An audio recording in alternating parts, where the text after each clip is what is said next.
ঘুরতে ভালোবাসে না এরকম মানুষ খুবই কম আছে। আমরা কিন্তু অনেকেই ঘুরতে ভালোবাসি। তো আজকে সেই ভিডিও, একটা সুন্দর ভিডিও নিয়ে চলে এলাম। তো দেখতে থাকো পুরো ভিডিওটা। আসসালামু আলাইকুম, কেমন আছেন সবাই? আশা করি সবাই খুব ভালো আছেন। আমিও কিন্তু অনেক ভালো আছি, আশা করি তোমরাও সবাই খুব ভালো আছো। তো আমরা ঘুরতে যাব, তার জন্য আজকে আগের দিন রাত্রিবেলায় মেহেদি টেহেদি পরে প্রিপারেশন হয়ে গেলাম। তারপরে সকালবেলা হয়ে গেছে, সবাই রেডি হয়ে গেছি। সত্যি কথা বলতে সবাই মিলে ঘুরতে আর তার সঙ্গে যদি পিকনিক, খুবই মজা লাগে। সবাই শাড়ি পরে রেডি হয়ে গেছে আর আমি পরে নিয়েছি জামশুট। তারপরে এখন আমাদের গাড়ি চলে এসছে, মানে অটো। তো আমরা অটোতে করেই যাচ্ছি। আর আমরা তিন বোনে কিন্তু একদমই পেছনের দিকে বসেছি, যাতে ভিডিও করা আর করা খুবই মজা হয়। আর সামনে সব গার্জেনরাই ছিল। আর এখন আমরা এত সুন্দর মানে রাস্তার মধ্যে দিয়ে আসছি। এটা হচ্ছে ঝাড়খণ্ড এলাকা। আমাদের গাড়িটাতে একটু তেল ভরে নিল, তারপরে এই নদীটা দিয়ে চলে এলাম। কি নদী আমি ভুলে গেছি। তো যাই হোক, এই ভিডিওটা কিন্তু অনেক দিনকারই আছে, তো আমার এডিট করা হচ্ছিল না। তো আজকে তোমাদের সাথে ফাইনালি শেয়ার করেই দিলাম। তো সত্যি কথা বলতে দুই দিকে পাহাড় আর মাঝখানে রাস্তা, তারপরে আবার উঁচু আবার নিচু, এরকম রাস্তাটা অসাধারণ। কি বলবো, তোমরা যারা এসেছো তারা তো অবশ্যই জানো যে জায়গাটা কত সুন্দর, আর যারা আসোনি তারা অবশ্যই কিন্তু একবার ঘুরে যাবে। আর এখনই দেখতেই পাচ্ছ আমার বাচ্চাটা কত এনজয় করছে, এত খুশি আমি ওকে আগে কখনো দেখিনি। তো যাই হোক, আমরা পৌঁছে গেলাম। পৌঁছেই কিন্তু আমরা একটু টিফিন করে নিয়েছি। আর দুপুরের জন্য মা পোলাও করবে, তার জন্য রেডি হচ্ছে আলু টালু কেটে। আর আমরা এখন যাব হচ্ছে ওই উঁচু পাহাড়টাতে। আর এখন রেডি হয়ে গেছি যাওয়ার জন্য। জানি না কত দূর উঠতে পারবো, তো পুরো ভিডিওটা দেখতে থাকো, অবশ্যই তোমাদের কিন্তু ভালো লাগবে।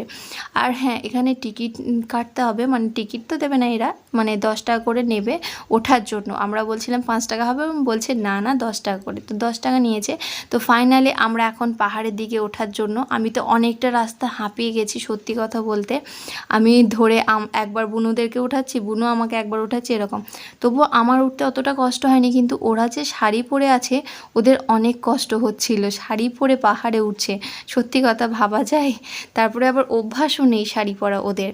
তো ওদেরকে বলছে একটু দাঁড়া, বলছে আমরা শাড়ি পরে উঠে পড়ছি তাড়াতাড়ি, তুই কি পাচ্ছিস না? তো যাই হোক, আমরা উঠে পড়েছি অনেকটা উঁচুতে, মানে একদম মেন জায়গাটাতে, আর খানিকটু গেলেই মেন জায়গায়। তো দেখতে পাচ্ছ ভিউটা অসাধারণ লাগছে এখান থেকে, রিয়েল চোখে এত সুন্দর লাগছে। তোমাদেরকে কি বলবো, যারা এসেছো তাদেরকে তো আর কিছু বলারই নেই। যারা আসোনি অবশ্যই কিন্তু মেসেঞ্জারটা ঘুরে যাবে, একদম হাতের কাছে, মানে বেশি দূরেও নয়, কিন্তু কাছে করেই এত সুন্দর একটা ভিউ দেখতে পাবে তোমরা। কি বলবো, একদমই অসাধারণ অসাধারণ। দেখতে পাচ্ছ যত উপরে উঠছি কিন্তু মনে হচ্ছে নিচে যে পুরো কুয়াশাতে ভর্তি। দেখতেই পাচ্ছ এই যে কুয়াশা লেগে আছে মনে হচ্ছে। আর নিচে ঘর বাড়িগুলো জানো তো এইটুকুটুকু লাগছে, ছোট্ট ছোট। আর মানুষগুলোকে তো মনে হচ্ছে একদমই ছোট। অনেকটা উঁচুতে আমরা উঠে পড়েছি, জানি কখন নামবো কে জানে। তো সত্যি ইচ্ছাই করছিল না আমার নামতে, মনে হচ্ছে এখানে উঠে থাকি, অসাধারণ লাগছিল। তারপর যাই হোক, অনেকক্ষণ আমরা বসে থাকার পরে আমরা নেমে আসছিলাম। আর সেই সময় দেখলাম আমাদের হাই স্কুলের ম্যামরা, মানে আমি যে স্কুলে পড়েছি গোপালপুর ললিতা সুন্দরী স্কুলে, সেখানকার সব ম্যামরা মানে টিচাররা ছিল। তো দেখে অনেক দিন পর খুব খুশি হয়ে গেলাম। আমি বললাম যে চল যাবেন আমাদের বাড়ি, পাথরচাবড়ি থেকেই কিন্তু মাত্র 35 কিলোমিটার মেসেঞ্জার। তো আমি এতদিন পর যাই হোক ঘুরতে এলাম, আর সেই সঙ্গে আমার টিচারদেরকে দেখতে পেলাম, অনেকটা মন হ্যাপি হয়ে গেল। এক তো মেসেঞ্জার ঘোরার হ্যাপিনেস, তারপরে আবার টিচারদেরকে দেখতে পেয়ে গেলাম। তো যাই হোক, আমাদের এখন পোলাও হয়ে গেছে, আমরা ফিরলাম পাহাড় থেকে। তারপর পোলাও খেতে এখন সবাই মিলে বসে গেছি। রেসিপি ছিল হচ্ছে স্যালাড ছিল, পোলাও ছিল, আলুর একটা তরকারি ছিল, সঙ্গে ছিল বেগুন ভাজা, আর তার সঙ্গে একটু চাটনিও ছিল। কিন্তু সত্যি কথা বলতে খেতে তো খাবার যাই হোক না কেন, এটা যদি ডাল আলু সেদ্ধ হতো না তাও অসাধারণ লাগতো। সত্যি কথা বলতে সবাই মিলে একসঙ্গে খাওয়া সত্যি সেই মজাই আলাদা, কি বলবো। আর সেই সঙ্গে নিজের মানুষদেরও সত্যি খুবই ভালো লাগছিল। আর এখানে কিন্তু পুরো যেখানটা আমরা ভাত খাচ্ছি, মানে এই পুরো এরিয়াটাই কিন্তু পিকনিক স্পট। কি বলবো তোমাদেরকে, অনেকে কিন্তু এসছে এখানে, যে যেমন মানুষ সে তেমনভাবে নিজের মতো করে এনজয় করছে। আর এই যে এখানে দাঁড়িয়ে জানো তো সবাই ছবি তুলছিল, আমরাও তুলেছি। তো তারপরে এখানে চলে এলাম এই দিকটাতে, সবাই নৌকায় চাপছিল। আমার ইচ্ছা হচ্ছিল একটু নৌকায় চাপি, কিন্তু তোমরা অনেকে যাদের সাহসী আছো তারা কিন্তু চাপতেই পারো। আমার কিন্তু খুব ভয় করছিল, চাপবো কি চাপবো না মনে হচ্ছিলো, যেহেতু কিন্তু আমার খুবই ভয় লাগে। তারপরে আমি চলে এলাম এদিকে নৌকার মধ্যে। তারপরে সবাই সাহস দিল, সেই সাহসে আমি চলে এলাম। তারপর এখন আমাদের নৌকা এখন ছেড়ে দিল, ছেড়ে দিয়ে আমরা এখন উঠে পড়েছি নৌকার মধ্যে। ম্যাসেঞ্জারের সবথেকে সৌন্দর্য জায়গা হচ্ছে কিন্তু এই নৌকা। এই নৌকাতে যদি আপনার না চাপেন আর যে পুরো এইটা না ঘোরেন, আমাকে তো মনে হচ্ছিলো যে আমি সমুদ্রের মধ্যে আছি কিনা। মানে আমার ভয় লাগছিল, চারিদিকটা তাকাচ্ছি শুধু পানি আর পানি। তবে এতগুলো সঙ্গী ছিল সঙ্গে, মানে নৌকাতে অনেকজনই ছিল, যার কারণে ভয়টা কমে একটু সাহস সাহস লাগছিল। আর এই যে গোধূলিবেলা, মানে প্রায় সূর্যটা ডুবি ডুবি হচ্ছে, আর সেই সময় এই নৌকাতে আমি আছি, আর সেই সঙ্গে চারিদিকে পানি আর একটা হিলহিল করে হাওয়া দিচ্ছিল। কি বলবো, খুবই একটা ভালো লাগছিল, কি অসাধারণ একটা ব্যাপার আর কি।